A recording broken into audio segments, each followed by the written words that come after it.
Hello guys, welcome to the loading screen channel. In celebration of the release of Darksiders 2, I am giving away a couple of copies of Darksiders 1.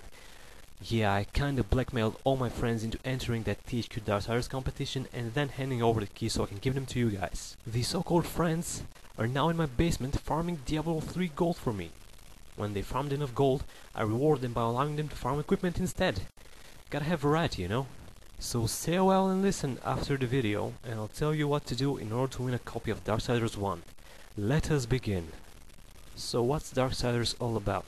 It's about the eternal battle between heaven and hell, and of course the human realm, which is just basically getting in the way. The world is ruled by a higher entity called the Chart Council. Its purpose is to maintain the balance between heaven and hell in order to prevent the apocalypse. The Chart Council granted godlike powers to the last four Nephilim. That's an extinct race which happens to be stronger than both angels and demons, making them their agents and enforcers of their law. These are better known as the four horsemen of the apocalypse. War, death, fury and strife are now the ultimate badasses who must keep the balance of power in all three realms. It's basically what Jason Statham does in our world. But of course he's definitely more powerful than all of them combined, so I guess that's good for us. In the world of Darksiders, there are 7 magical seals of magic, which have to be broken in order for the apocalypse to be unleashed. In Darksiders 1, 6 of the 7 seals are broken at the beginning of the game. Despite the 7th seal still being intact, War, our main character, suddenly appears during the premature apocalypse, let's just call it that, without having a clue as to what the hell is going on around him. I won't spoil the story any further for you, so let's just focus on the gameplay. Darksiders 1 is a third-person action-adventure hack-and-slash game. Many people seem to bring up Zelda when talking about Darksiders, which really isn't all that inaccurate. You go around killing stuff, looting chests and slowly upgrading your weapons and powers as you progress through the game. But there is also a lot of blood involved. And you don't rescue a princess at the end, unfortunately.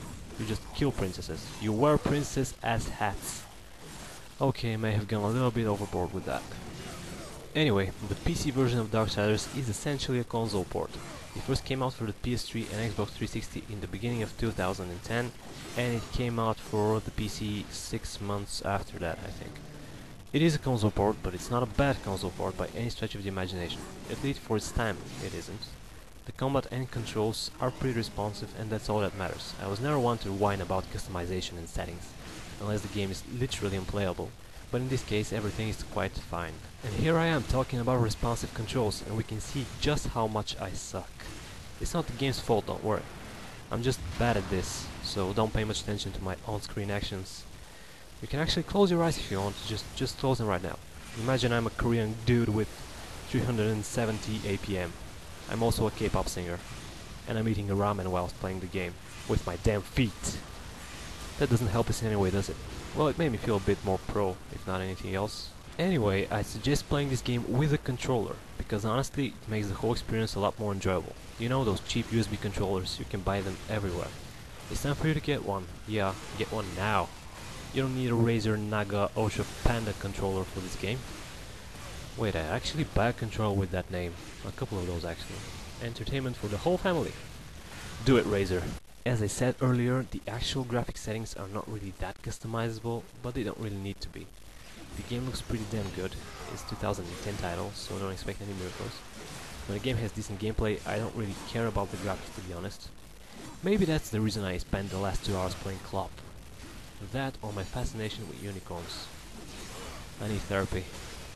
Anyway, let's get back to Darksiders. The combat in this game feels pretty damn amazing, the combos flow well and each strike feels like it has actual impact. At least for me it gives out a little bit of a God of War / Devil May Cry vibe. Actually, if you're a fan of any of those games you'll probably enjoy Darksiders immensely. But probably the thing I enjoy most about this game is its art style. The character and environment design just looks incredible. Fabulous even. The studio behind the game is Vigil Games, which is currently owned by THQ. Anyway, one of the creators of the company and actually the mastermind behind Darksiders is Joe Mad. If you're not familiar with his work, he is actually a comic book artist. Well, an artist in general. Darksiders' art and story are basically his doing. He imagined all of this. All of that awesomeness. My tiny little mind can't even comprehend that. Then again, my only talent is touching my nose with my tongue. So what do I know? I just lied. I can't even do that. Can you? Can you? Keep it to yourself, I don't really want to know. Alright, let's end it. We've all gathered here today for free stuff anyway. In order to win a Steam copy of Darksiders 1, just hit that subscribe button and leave a comment below. The game code must actually be activated on a GameStop app first, but it can be activated on Steam afterwards.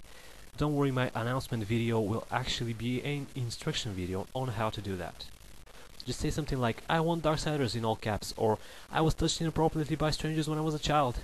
It doesn't really matter. I'll use random.org to determine the winners. Remember, there are 5 copies of Darksiders on the line, and I don't really have that many subs, so you have an actual chance to win. If you're not subscribed and you just leave a comment, you will be disqualified. That's kind of a dick move on my part, but let's be honest. Scratch my back and I'll scratch yours. It won't be inappropriate scratching, I promise. Unless you want me to. Alright, I'll announce the winners in a couple of days, so stay tuned.